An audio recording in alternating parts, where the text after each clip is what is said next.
I can't spend my days, my time being in a place that has nothing to do with me. Because this is your deal with time. This time will not come back.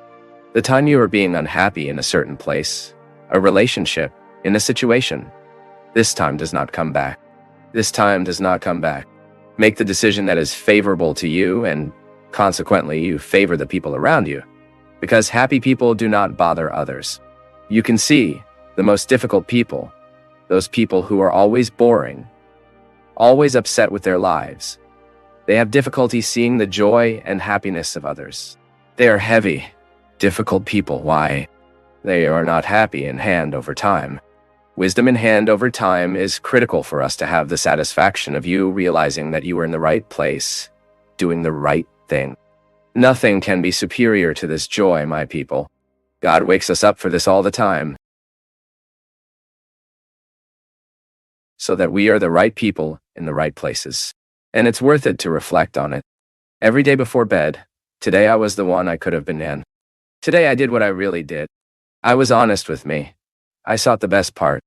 I was honest in wanting and fighting, working, winning the difficulties to be able to take my place.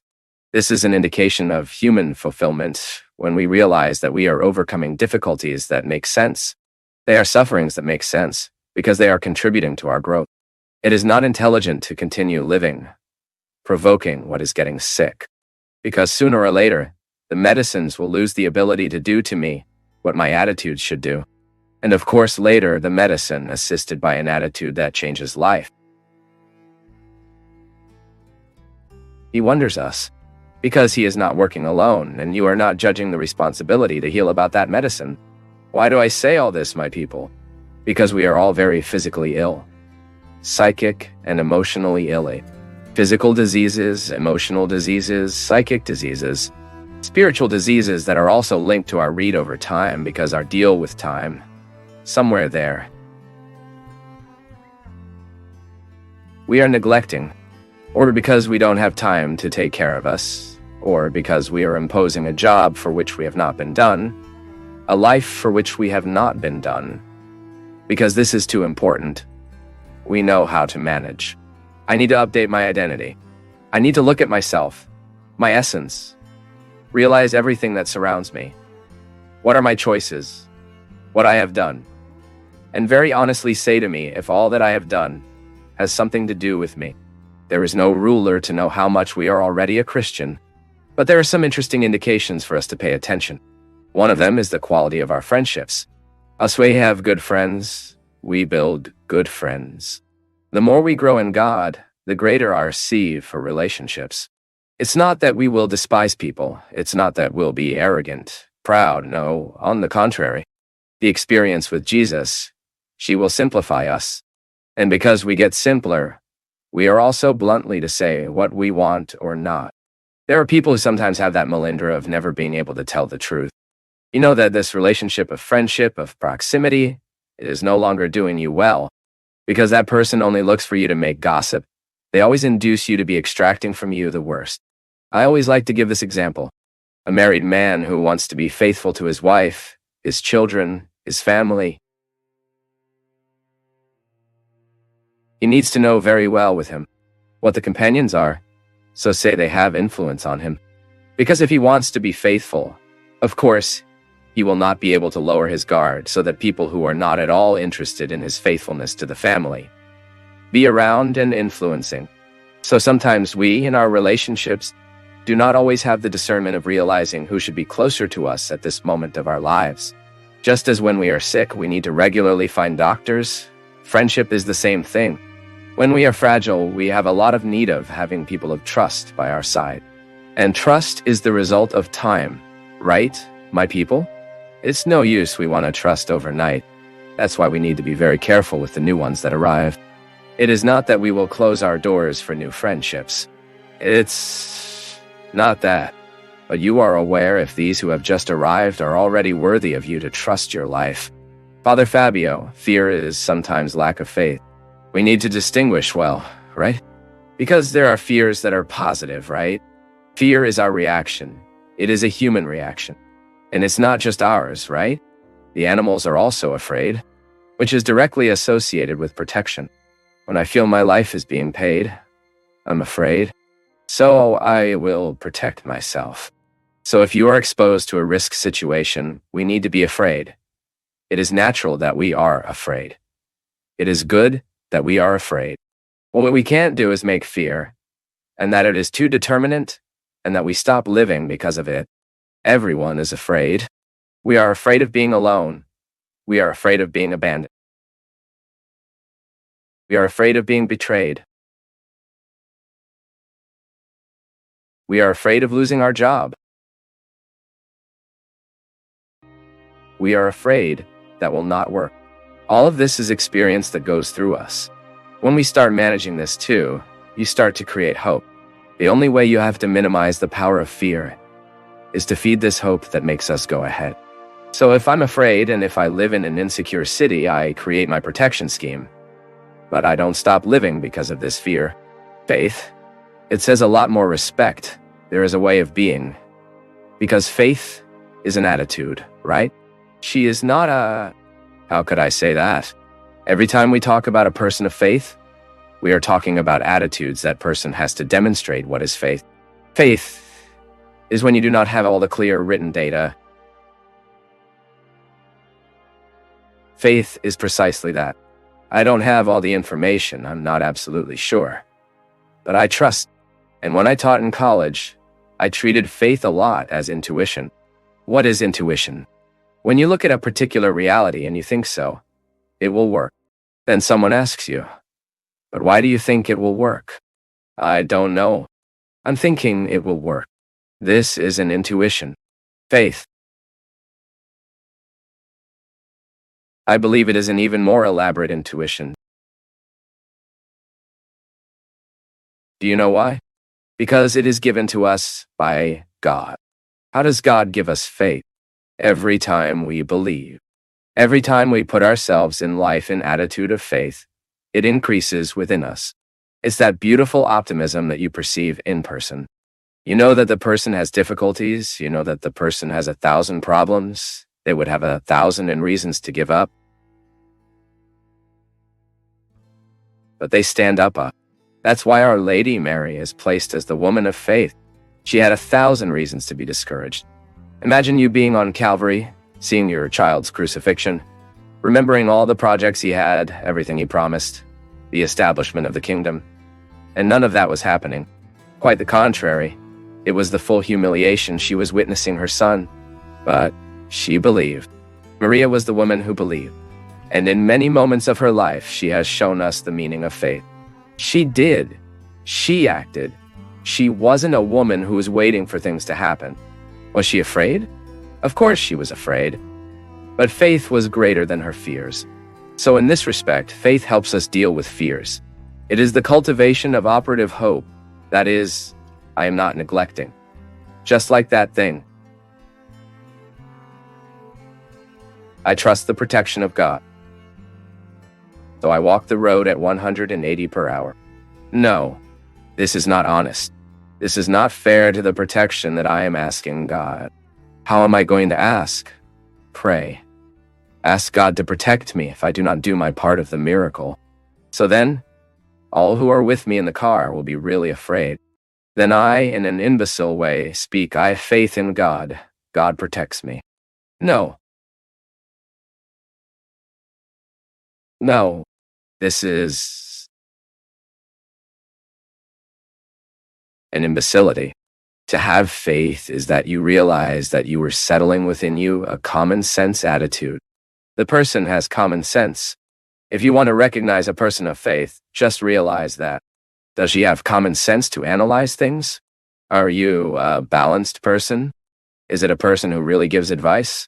What is in accordance with the situation?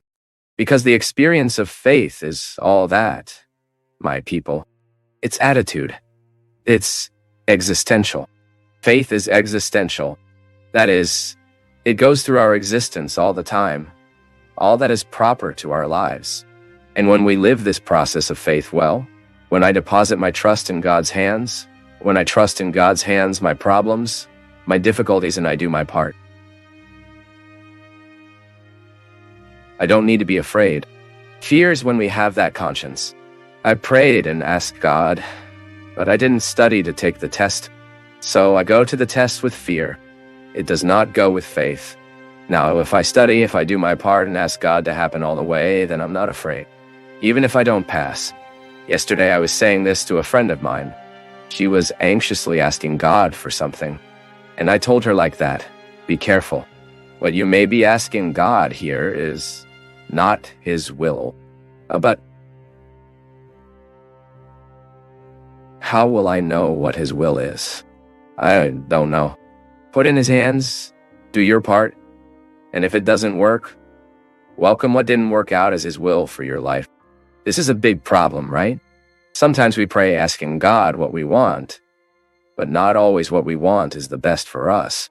If you offer food to a child and show her that she has chocolate cake and has a green salad, of course she wants the chocolate cake. It's much more pleasant. Now I ask, what is best for this child, the chocolate cake or the green salad? If you are listening to what your child asks, you will give the chocolate cake. But if you meet according to his need, you will give the green salad. And sometimes in our prayer life, the same thing happens. We are insistently asking God for the chocolate cake. But He knows that for our lives, the best is the green salad. Make the effort to happen, but if it doesn't work, rest. Do not be embittered, because sometimes God is depriving us of many things.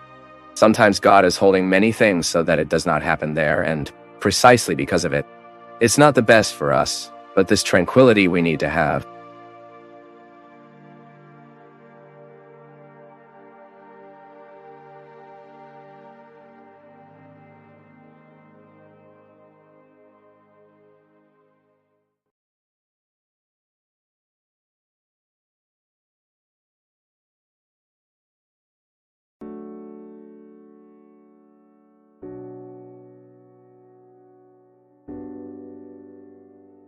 We even live some learning that only the loss of someone very essential in our lives teaches us. One is what the poet Miyakuto, the Mozambican writer, speaks so interestingly. The beloved dead, he never stops dying. Every day you have to live with that death. See? I need to understand that for me to reach the context of this liberation, to be able to organize this grief, I will have to kill my ghosts daily. I will have to manage the news again. He died. They do not exist anymore. And seek the resources that life can offer me so that I can reach this overcoming. God matures us so that we are able to understand this chorus.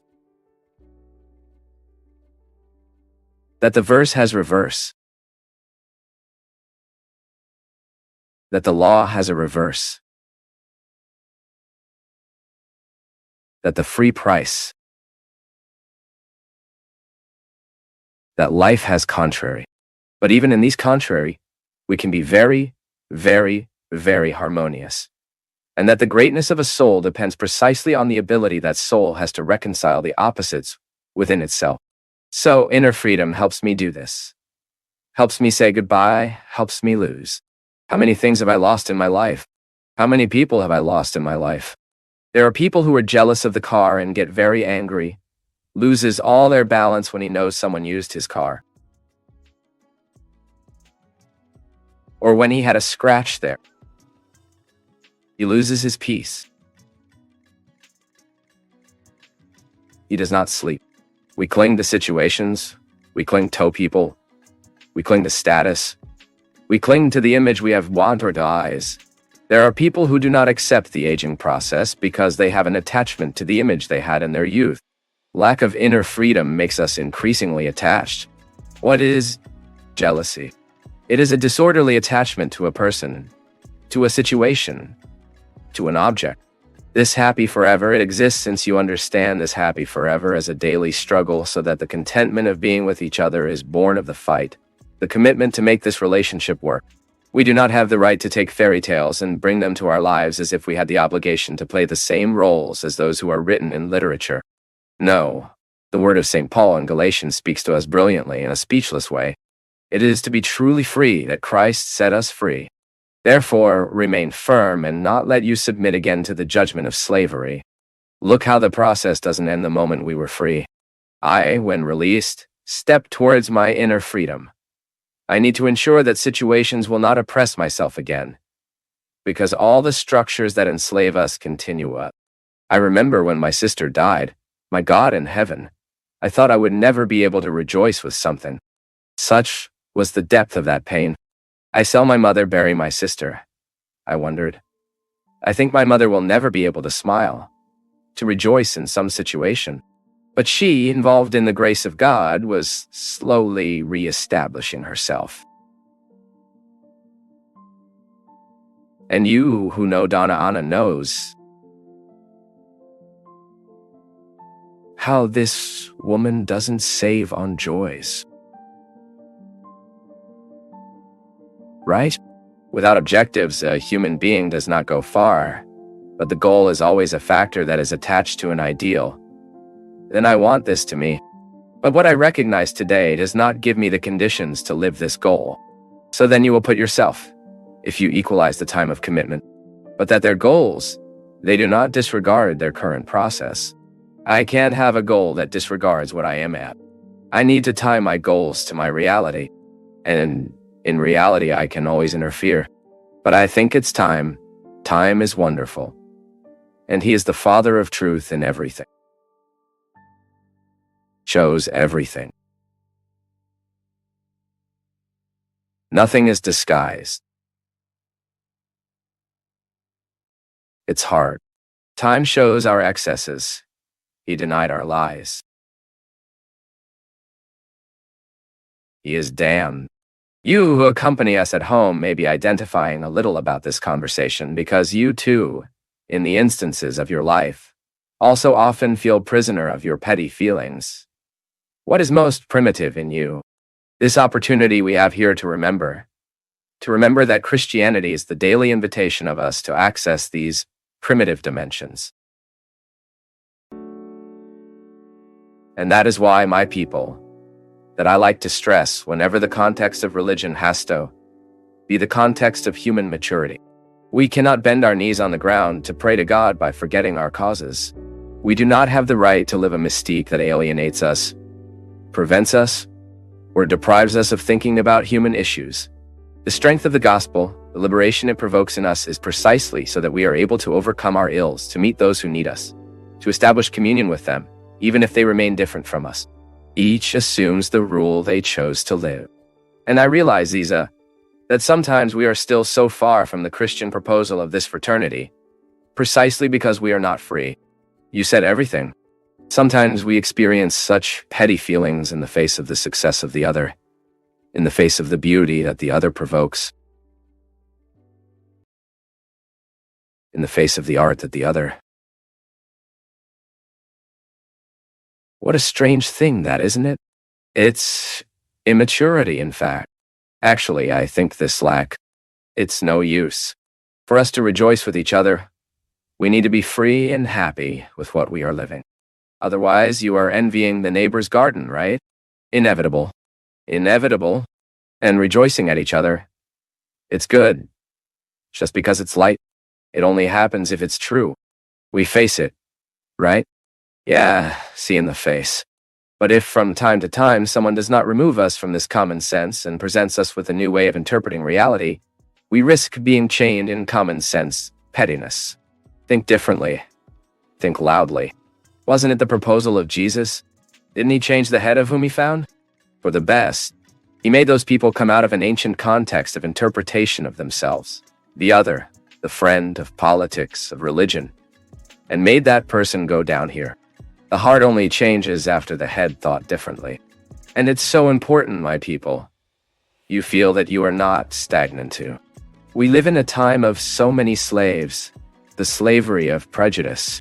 My God in heaven, sometimes we watch a political debate and people attack each other. My Father of mercy.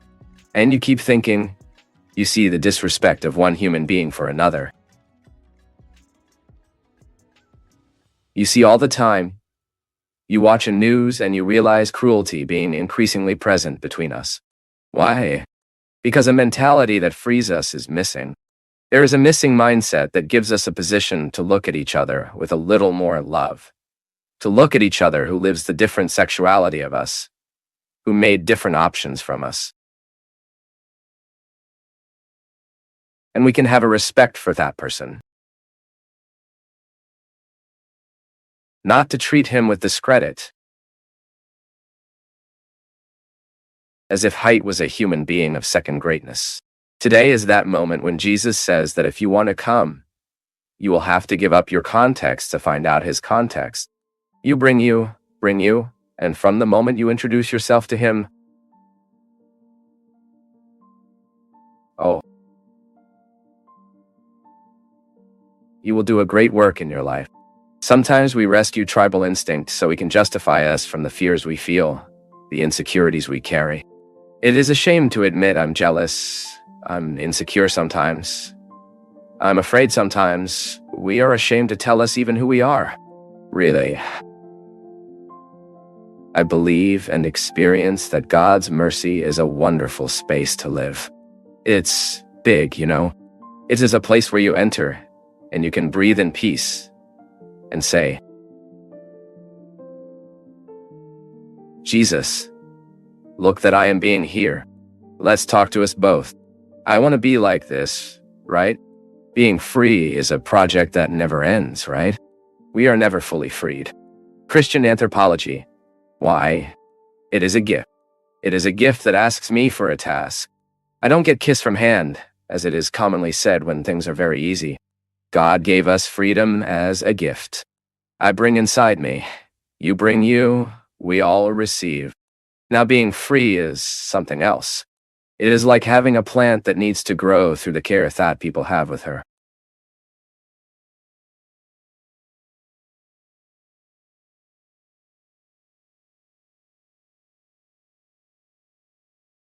Life is sacred. After the incarnation, theology teaches us nothing more is unholy. Everything is touched by the mystery of God. And we need to expand our mindset, my people, so that we can think so. To think of life as sacred. The river is sacred, so don't play in the trash in the river. Why? I identify in the water the sacredness of God. I won't pollute my woods. I won't pollute the air. Why? All this for me is sacred. You see that there is a holistic view, a vision of the whole of this year. And for a while, the drivers on duty thought this was a new age thing. For God's sake, no. This is improved, evolved spirituality. It is evolved Christianity. I see in Rio the presence of Christ. I see in the woods the presence of Christ. And preserve them. Why? Because I want Christ to survive. I want the Christ to prevail. Have you ever stopped to pay attention that we neglect this vision a lot? Do we stop talking about God from all things? For a long time, our religious discourse merely became a moral discourse. This can. It can't. For God's sake, the human being to be happy, he needs much more that he can and cannot. He needs reflection. This is not pantheism, no, right? God of the tree, God of water, no. Is the same God. It is our one and triune God. It is missing for us, often, this view of the sacred. Imagine, my people, see the time we are living. The sight of the sacred in the other is missing. Many times we do not recognize God in the person of the other. We trivialize, we hit, we are violent, we kill. This is all proof that we lose the reference to God's immanence, this God who is present in what is human. Then violence, disrespect, when someone, for example, disrespects his humanity, he is neglecting the sacred in you. When you disrespect the other human, you are neglecting the sacred that is in it. It's a sin, right? When I watch against the sacred realities, there is a Jew that we have studied a lot in philosophy. He says very beautifully the sense of otherness. The other is so different that I can't access it. The other is totally the other. This seems silly, it is philosophical language. I have no way to empty the meaning of the other, so it is sacred. Sacred is what cannot be emptied. It is what always has something to teach us. Why is the Bible sacred? She was written by human hands. The inspiration is divine, but it is human hands who wrote the Holy Scripture. Only here comes the concept of sacred. Why does she remain sacred? Why is she sacred? Because it didn't fit in time. She keeps telling us to this day. God continues to pass through those letters. God continues to happen through those words. And this is beautiful. It is the sacred being extended in time. Just as we extend a white towel on a table to receive the people we love, to prepare a dinner for someone we love, it is sacred what we will live. So we put the best dishes, we put the best talk, we make a tasty food. It can be simple. No matter the banquet. It will be pleasant, not with the quality of the food that will be served. No, but it is the quality of love we feel for each other. This is sacred. So if you think the spirituality that helps us truly live all the unfolding of the commitments that are born of religious experience, it puts us. This spirituality puts us in a perception that everything in this life is holy, and that I only need to recognize this holiness and live with all respect in the face of all that is created. Who knows, if we achieve this, we will solve much of the problems we have in the world, which are born precisely in the disrespect of this condition of saint that is out there. And that we trivializes very easily. Spirituality is, let's say spirituality, it will be in accordance with your way of being, and that's why we have several spiritualities within the church. We have one faith. This is beautiful, isn't it? We believe in the same truths. So, here is the gift. Faith is a gift. Spirituality is an extra unfolding of this gift. It's a way I find out from my particularities. From the story I had, my temperament.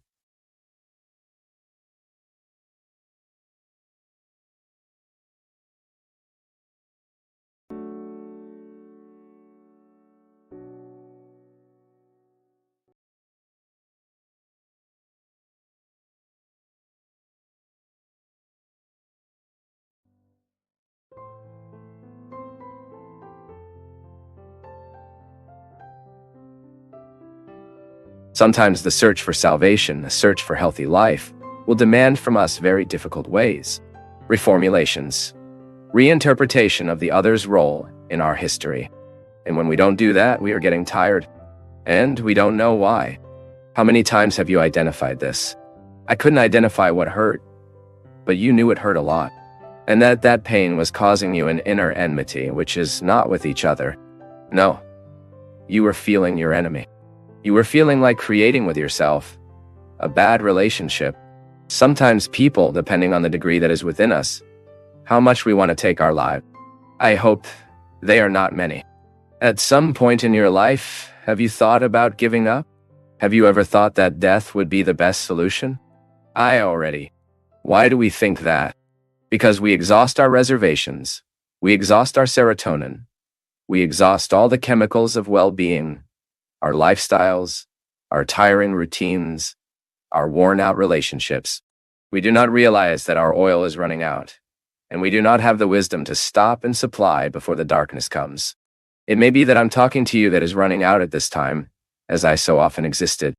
How many times have I been emotionally exhausted and I needed to recognize that what was happening to me was a natural fruit caused by unfortunate choices.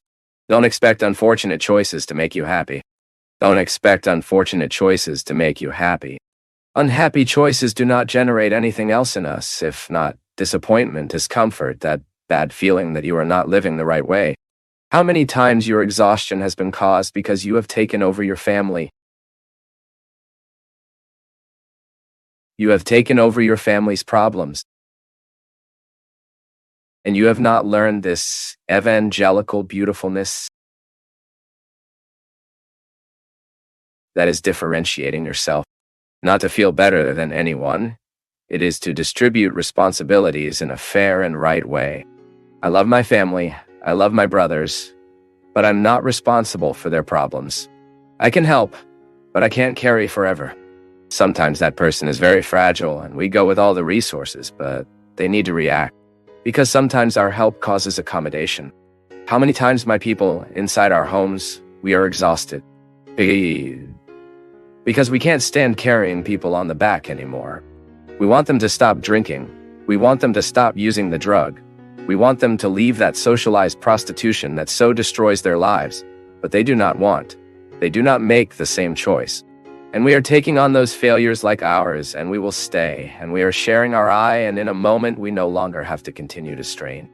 How many times are you exhausted, emotionally destroyed? How many times? And you who offer so many who have to look for, whoever pursues. And then you find out, what a loneliness. But not complain. Don't stay there. It started alone. No. Do your search. And stop giving what you don't have. Make a confrontation with people. Many situations will only be resolved through the experience of coping. That is that formalization of the problem. That sometimes we live problems without formalizing them. We do not talk about them. We do not punctuate. We do not put the truth in them. We will only run over. And every once in a while we scream. But scream it is not to face.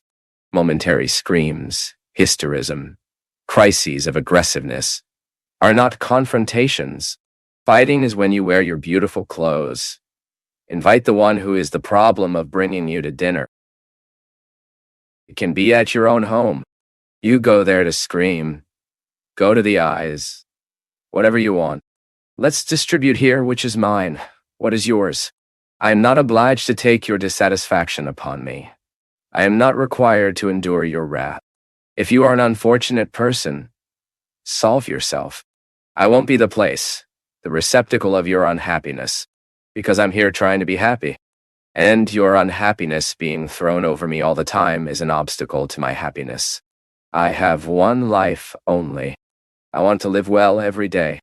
So I want to tell you that from today I will no longer be the receptacle of your wrath, your unhappiness. I am with you for whatever you need, as long as what you need is indeed an essential element for your change. I will not continue to maintain your unhappiness. I will not keep erasing your fires. I will not keep doing for you what you need to do, because I also have my personal fires to be erased. I won't be paying your debts while you spend irresponsibly. I also have my dreams to come true, and I often stepped on my dreams, because you were irresponsible and judged your irresponsibility with that way. I will not do the maintenance. I will not pay the bill of your emotional immaturity, because I have no obligation. Although we have the same blood, although we are married, although we are brothers from each other, I have no obligation to pay what you have not paid daily. And without facing, and with serenity, without screaming, but with authority. I know that in the head of many of us, authority is screaming. No, authority is firmness in the voice. It is a decision. When the other realizes that we are determined not to be dividing our oil and getting halfway as it is, it tends to wake up.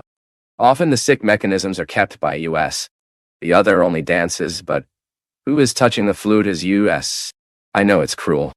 Do you think it's easy for me? How many times have I needed to admit this? That for many people who say love me, I am not an ATM. And over time, I was losing my fault to say no. It has no obligation. The life is yours. I also had no opportunity. I searched for them. Why can't you seek? You are not sick. And if you are inventing disease to get rid, because this is also common. Some people are inventing disease. I'm on my way and my olive oil is ending. I'm here, but my olive oil can't go there in front.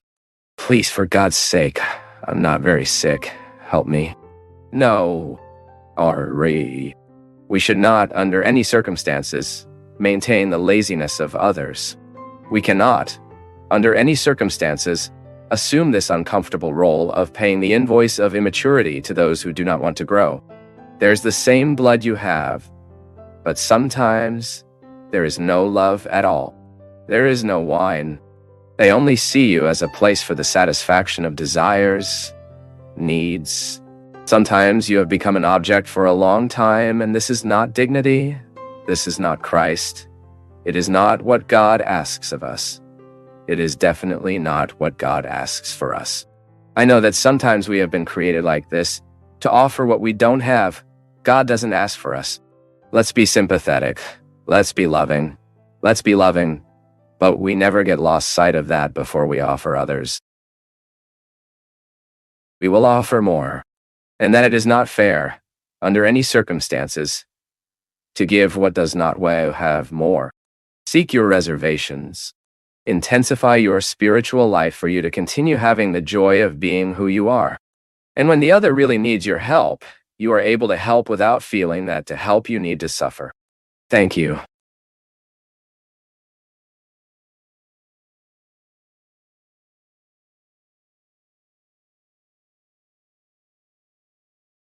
We cannot adapt.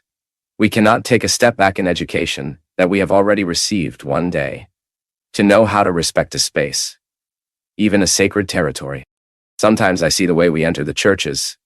The disrespect is so great because there is no difference between there and here. I take many pilgrims around the world. It's the first thing I say to them at the first moment of our pilgrimage. Guys, realize the sacredness of each place. Don't get inside the church the same way you enter the market. I'm not talking about religion yet. I'm talking about values, virtues, education, which is the base, is the first instrumental of this inner life that will qualify us as people. It is the first brick in the building of this inner life that will then be able to be a social, bearable person. I'm not talking about just supporting, see, to be harmonious in my coexistence. My people, this is the greatest wealth you can have in life. You set this foundation from the outset that will give you the conditions to be an educated person, polite, of being a person who has sensitivity to perceive what he owes and what he should not, where your right begins, where your duty begins, and that you exercise like this. We are not in the gospel yet. We are in Aristotle. We are in Plato. We are in the early days of philosophy. This Western philosophy we know, which even established our norms off-right, politics, economics. Even if you have never read an Aristotle page, even if you have never read an Aristotle page, even if you have never read a Plato page, your faith, this theological system, but Jesus. What does Jesus have to do with this story? No. Jesus is absolutely original in what he says. When I say in theological systematization, it is when we are going to study Thomas Aquinas, when we are going to study Augustine, because these men were very intelligent, and they began to think of faith from philosophy. They took a step back. They wanted to bring rationality so that our speech could be respected by others before ourselves. Do you know why? We will only live if there is a consistency for us. What makes us adherents of Jesus is when we realize that the word he proposes to us, that the law, that the rule he suggests us, makes sense.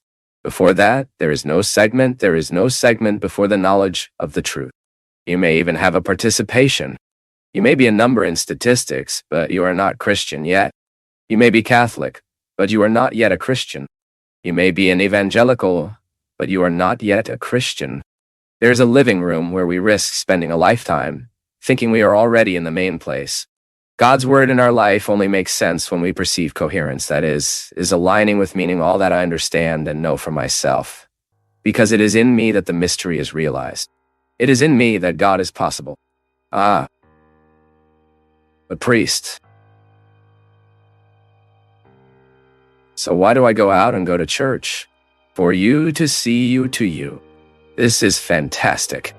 Being there in that passage that Jesus meets the Samaritan and makes a wonderful itinerary of inner travel with that woman. That woman was deprived of being in the temple. She was deprived of the geography of faith. Jesus frees that woman in the main key, where all the shackles of their slaves were arrested, placed it. Woman, so I can symbolically, religiously leave my house and go to the church. Why? Why? Because there, those walls, that altar, that liturgy, makes me easier to get into me. And entering inside me, I begin to live the experience of a personal confrontation with God, which will show me every detail of my indigence, never rejecting me. Never reject me. My indigence, this moral indigence that I discover, this emotional indigence. And then you can unfold this indigence in all aspects you perceive in you. I have moral indigencies. You have, I'm not always fair. Not always in my relationship with people I can make justice prevail. It is an indigence. What? It is a homework to be done. At some point in my life, someone traumatized me. Someone neglected me a necessity. And it may be definitive in me, the fear of not having. Usually, when we were very poor in childhood, we take time to be generous after life gave us something. It is not true. There are people who don't. There are people who seem to come out, already leave poverty, ready for generosity. But it is not always like that. How many times have I tried this on myself? The material indigence lives a lot, and suddenly I'm no longer private, but my tendency was to accumulate. Do you know what it was? I'm not talking about money, no. I'm talking about silly. Pants, shoe, shirt. Guys, I'm from that generation that had a shoe 2-3 years. That even used it to pierce underneath. We put an insulating tape to avoid the hole to appear. The fingers could no longer get up. I am from this phase. I experienced a lot, and I identified exactly on myself when this need for one day began to determine the adult who no longer lacked. Look what an interesting relationship. Sick. A needy child who has not yet been healed in me, dictating my way of being today. Well, but I don't need to accumulate anymore. Why am I still in the need to accumulate? Because I'm not free from one day not having had. I am not yet healed, because for me, freedom is healing. It is the experience of daily getting rid of myself. Oh, but it is the others who tie me. No. Any slavery it is established is within our conscience. It is not out that others enslave us. I can even have all the stimuli of slavery that comes to me for others. I always say this, depending on the circle of friendships you have, the quality of life of the people who influence you. But if they are all tied to their social slavery, it is very likely that you repeat behavior without even problematizing. The moral indigence. It is not the overcoming of moral indigence, not procedural, as is the overcoming of physical indigence. Control. Say, because physical indigence we will be all our lives. Your body remains limited, your skin is still without being put to the sun. Excuse me, it's the sun too, right? To the fire, but it is administered. You have assimilated this indigence. You know very well that you can't jump out of a 10-story building. Your body is not prepared for it. Now I ask, why don't we live the same care with moral indigence? Why do we not have the same protection surroundings we have for physical indigence?